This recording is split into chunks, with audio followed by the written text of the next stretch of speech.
dimensions, forms of traceability there are. So what are the drivers of traceability? Drivers of traceability, one important one is food safety. And I will come to explain this later, why and which kind of traceability there is for food safety. Food fraud prevention.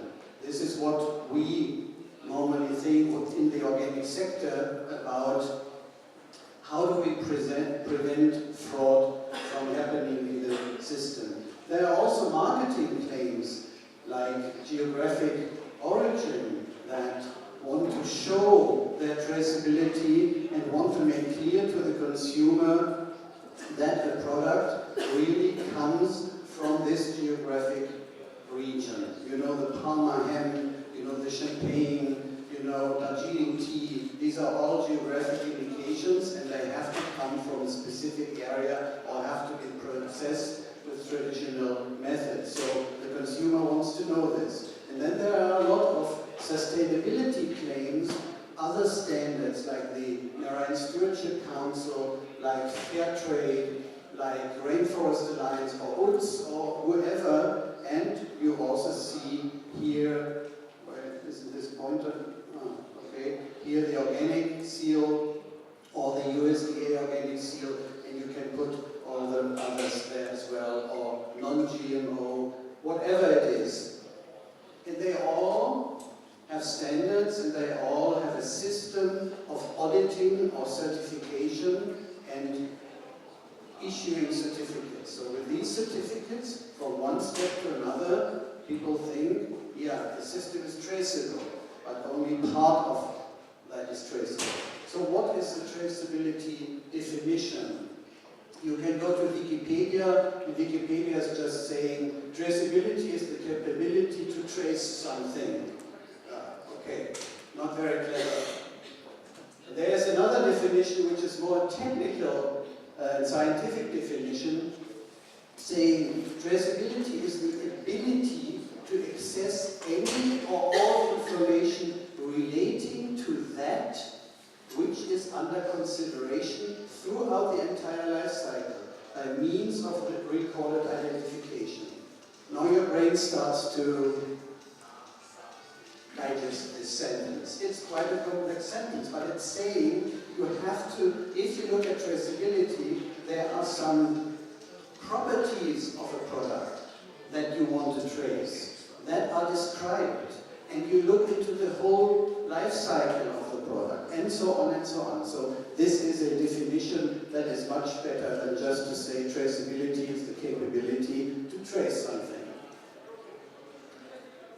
When we look further to definitions, then people, and you might have heard about the combination of traceability with batch. There is batch traceability. So, what is a batch? Batch is an, I pushed the wrong button. Batch is an internal term in a company. A production batch is typically everything produced of one product in one unit of time. So, you have a company, at 8 o'clock you start the production of a pizza, for example. And this pizza gets a batch number. It's produced from 8 to 10 on that day, and then it gets an internal batch number. We are not looking in this case into where the products of this pizza are coming from. It is just batch. And then if you have given that batch number, then you can trace this batch. Then you have another definition that is saying you can trace trade items. And trade item is a quantity of product traded between trade partners. Trade items might carry the batch identifier of the selling company so that the buying company can relate to its internal batch numbering. So we have a difference of batch internal, and we have the traded unit, the traded product between companies, and they might have also batch numbers. But it's significantly different. And then you have traceable resource units includes batches and trade items. In any traceability system, the TRUs carry attributes or properties, for example, water or fat content. This is what we call the properties of a product. And you can also trace the property of a product.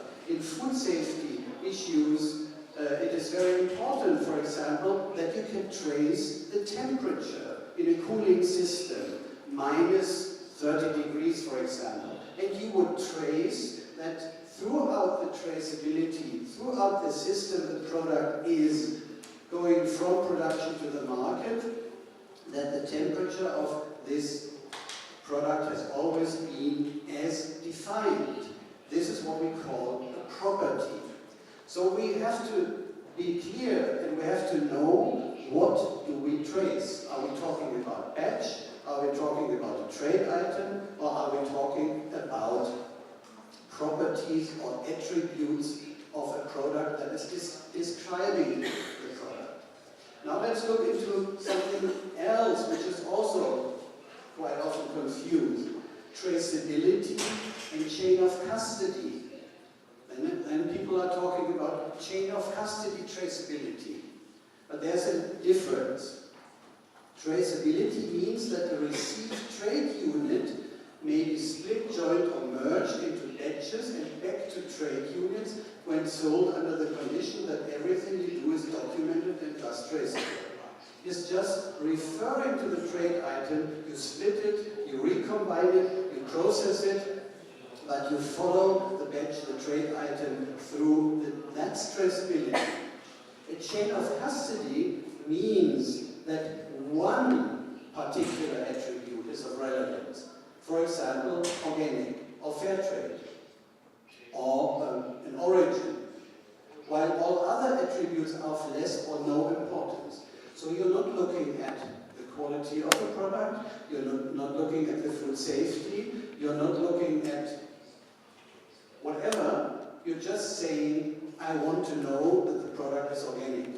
And this is what the certificate says. The certificate says, this product is certified organic. And that's it. And this is what we are tracing in the organic system. So the organic system as such should, if we would be correct, be described as a chain of custody system.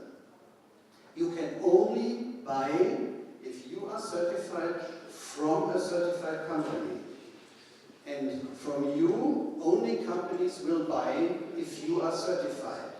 That's a chain of custody system.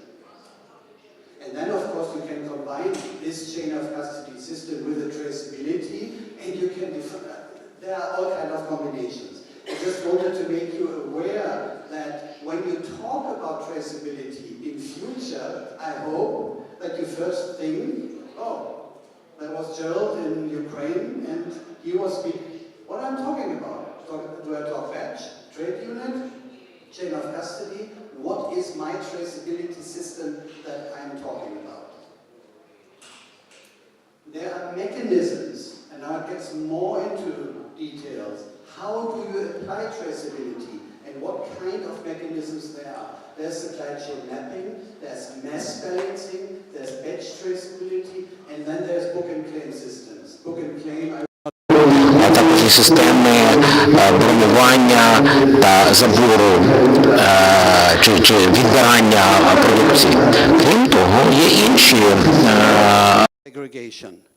If you, for example, look into the RSPO, the Roundtable of Sustainable Palm Oil Certification, you will have, with their system, the question of, is the product segregated or is the product identity preserved? Also in some fair trade systems, this is important because there might just be one certain percentage of a product that is then fair trade. Okay, let's look at it. Supply chain mapping, what is it? It's a collection of information about participants in the supply chain, not more. It's an information like names, location, relationship, and that's all. There's no Фізичне розташування, але тут здебільшого просто йде йдеться про Let's look at an example. It's just simple. Supplier A, supplier B, supplier C. That's supply chain mapping. No other information attached. So you want to know what are the companies in my supply chain. You want to know where are they located. What products do they sell? What certifications do they hold? That's all. That's just mapping your supply chain. You have no further detailed information. This is how a supply chain graph then might look like for a company to see from this company going, that's the market brand company, and then you can see from whom this company is sourcing with its supplier, the sub-supplier, and the sub-sub-suppliers. That's just mapping of the supply chain. Another example is in fair trade. You might have a sourcing region, and then you know from these villages there is fair trade product coming from. Or another example, this is very modern way of, if you go to the internet and you search for supply chain mapping, then you will find some companies who are just doing a nice animated graphical design from where to where are the products going. But there's no further information attached, so you don't know about qualities or quantities or whatsoever. So mapping is just describing the system. And if somebody tells you, and you will find this in the internet, hey, I have a superb traceability system and it's supply chain mapping, then you know that the information you can get from this system is very restricted. Mass balancing. So what is mass balancing? In mass balancing, the calculation that compares the product volumes that are input volumes and the product volumes that are output volumes. And you can also have a conversion factor from green olives to olive oil, from sunflower seed to sunflower oil. This is the first step of processing where you can still, with a conversion factor, have a mass balance of the system. Input, output. So, 1,000 tons are produced of soybean in Ukraine. It goes through the supply chain, and at the end of the supply chain, you want to see that not more than these 1,000 tons have been sold. But to know this, you have to knit the supply chain information together to know what is going out from the farm, going into the trader, going out from the trader, going into the importer, going out from the importer, going into the processing. You need to knit this information together. If not, you will not be able to show a mass balance system.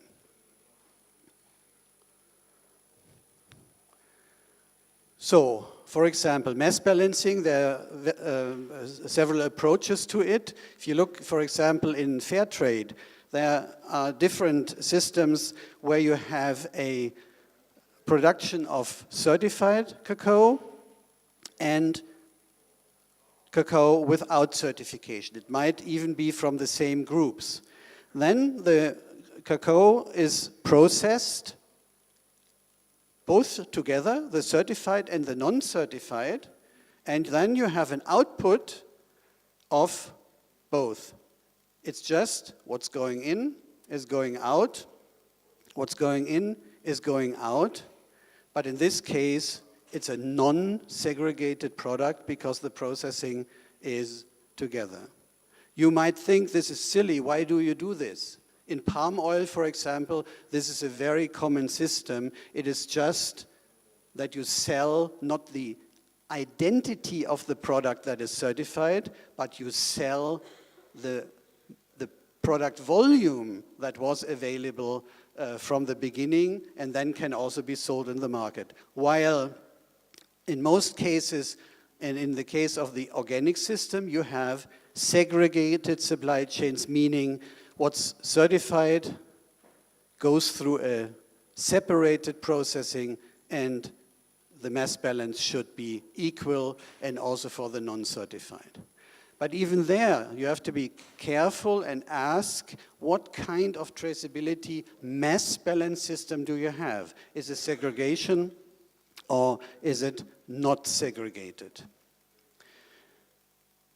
So then you have identity preserved mass balancing. That is basically organic, where you say there is a certain production on the acreage. If you know the fields, if you know the acreage, you know what the input or the output of the system, the input into the supply chain is, how much that is. The acreage with estimated yields or with weight yields is the volume, that is the output.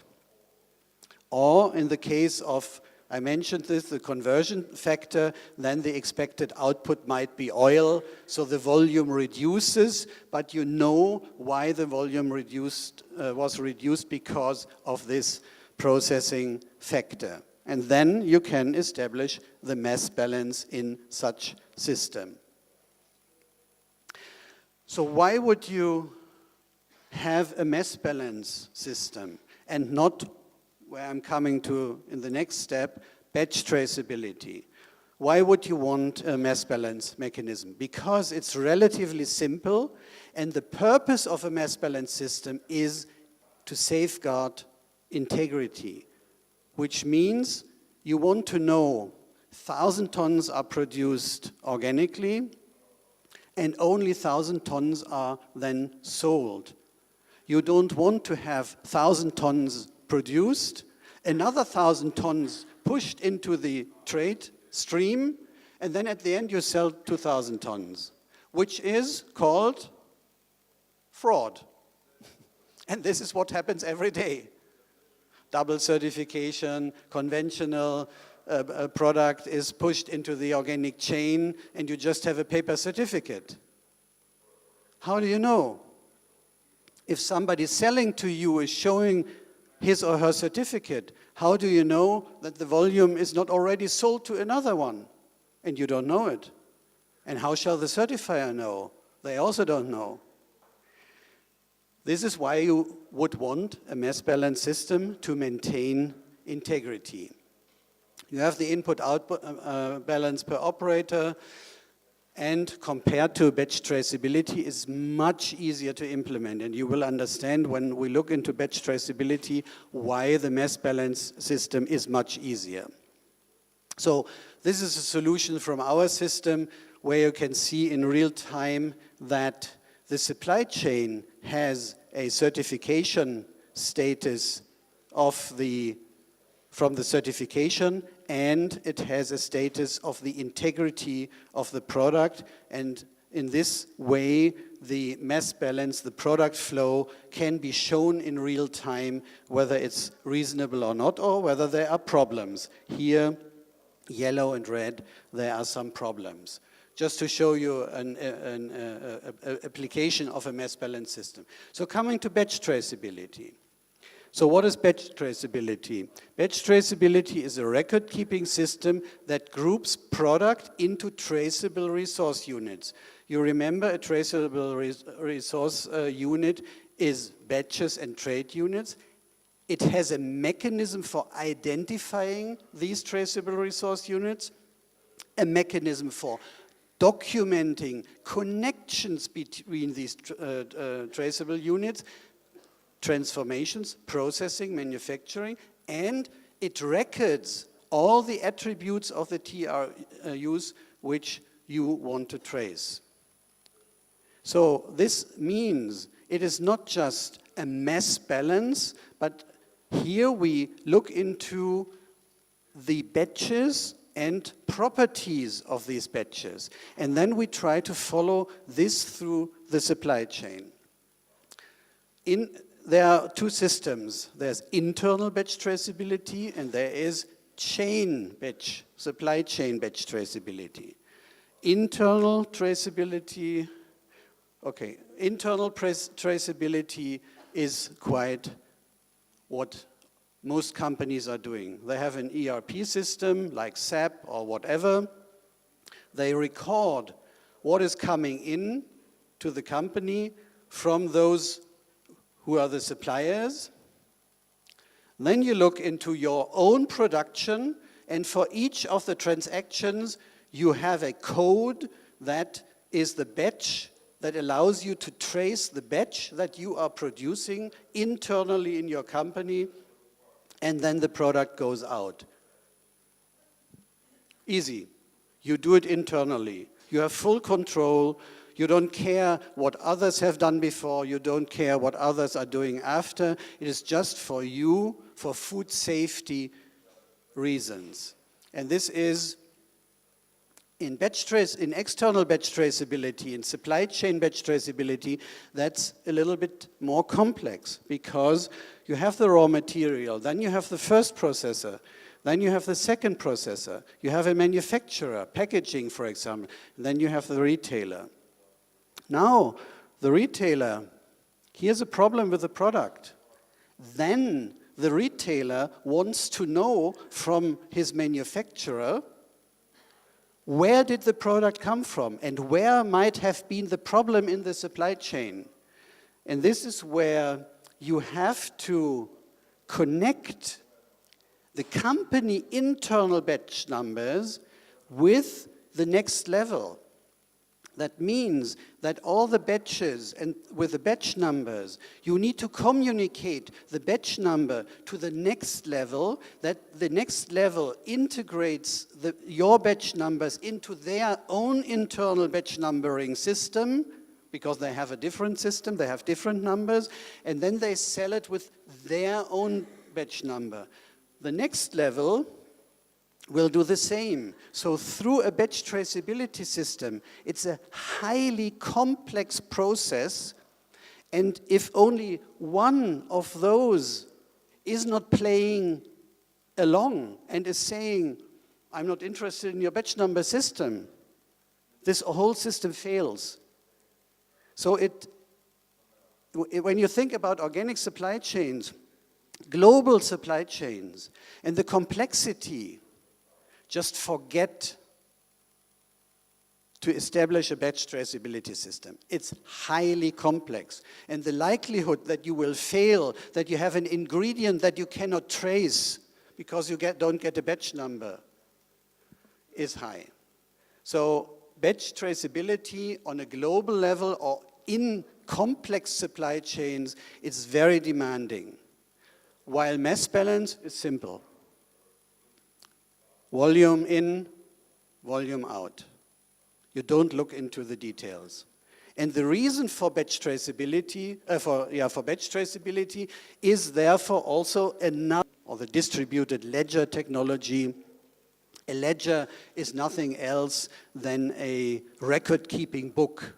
You know, we got this booklet here at the conference where you can make notes. A ledger is nothing else. It's a booklet where you make notes.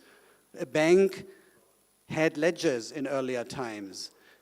You brought 10 euros to the bank, they noted it, and then this information went through the system. They had ledgers, books at different banks, and then it went through the system, and you knew the 10 euro coming here are still yours.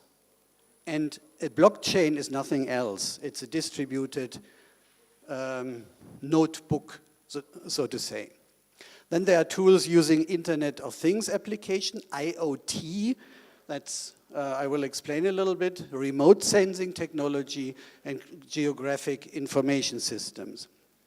Traditional tools, offline, online, is, for example, enterprise resource planning systems, one up, one down, bought in quantities and qualities, internal batch traceability, integrated with finance department, SAP, Navision, other tools. You might have other tools here which I don't know. So tools using blockchain. What is a blockchain? I already tried to say that it's like a record-keeping book, and you only can add information. It is not to change, it is not to take away, and it is not to delete. If you have encrypted an information in a blockchain, this is there forever, until the end of mankind, until we have no servers and electricity any longer. It will always be encrypted. You cannot take it from the market. you can only append, you can only add with a new block. And this is built on a consensus algorithm, quite complex, which I don't understand. So data is stored in blocks, and the blocks contain the transaction data of all orders written to that block, a timestamp, and a cryptographic hash of the previously created block. Why do you have this hash? Because you knit the information together. We have these three data keeping systems. You might have a central database. This is your server, and everybody works on your server, and the data are coming all to the central unit. Then you might have a decentralized system where you have several servers that are working with each other and are exchanging information. And a distributed system is, like this one, is a blockchain where you don't have central systems any longer, but the blocks are netted to each other, and this is why you cannot change one of these. You cannot change, because the same information is recorded here and here and here and here and here and here. So when you want to change, all the rest of the computers will tell you, sorry guys, no change, because this is not corresponding with my information. You can just write a new block with a hash of the previous block. Hash means information of the previous block, and then you can connect this information to the block. Now, to make it even more complex, there are public permissionless, public permissioned, and private permissioned blocks. And when you hear the examples of, for example, Walmart, there's a famous mango example that they advertise all over.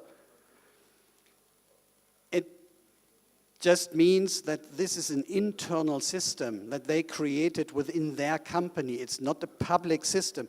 And there are quite some differences about public systems and private systems. You have company-specific infrastructure, while here you have a server that are centrally stored where the information is on these servers. So even when you talk, or when people talk about blockchain, you have to ask and say, is that your internal blockchain, or with restricted access of information, or is that a public blockchain where everybody can look at the information? Bitcoin is a public blockchain. You cannot change it, you cannot tamper it, you cannot, it's encrypted at I don't know how many different places. This is currency, it's a material, but when you come to immaterial values, how do you want to blockchain them? That's more a problem. And when it comes to food, how do you blockchain food? You might blockchain a frozen block of fish and follow this block through the chain. Or you might take a single product, like a mango, and then you sell fresh mango slices. That you can blockchain. But if you make a fruit salad and you mix it, blockchain is not your tool, because processing and manufacturing does not work in a blockchain. It's the single product. So if you think blockchain, it's always like coin, silver, gold, or whatsoever. So there is a lot of things that have to be thought through. Okay, I already said that there's a limited scalability, there are running costs, there are legal implications. This is, for example, one of the issues that are hardly talked about, the new EU General Data Protection Regulation, which is very important now in business. That personal data have to be secure and safe, but they might also be on request deleted. So if I ask the conference organizers to delete my personal information, they will have to answer me, we have stored your information like this and this and this, and this was the content, this is what we have stored, and now we have deleted it. You have to know what you store about private information, personal contact information, and you as a citizen, you have the right that your data is deleted everywhere in the public system. Meaning banks, companies, everybody has to comply with this new regulation. Now, you can understand why this is in conflict with this, why blockchain is in conflict, because you cannot delete. Once encrypted, you cannot delete it, because there is no higher instance who says, hey, let's delete the block. There is no central intelligence that will say, I delete it. You understand? And this is one of the reasons why it is not so easy. So I'm rushing through this additional information. That's Internet of Things. These are sensor technologies, connectivity. You can connect information, farming. For example, precision farming systems are built on sensor technology. When you harvest your grain, your combine harvester will automatically weigh how much product you are harvesting from this square meter of land.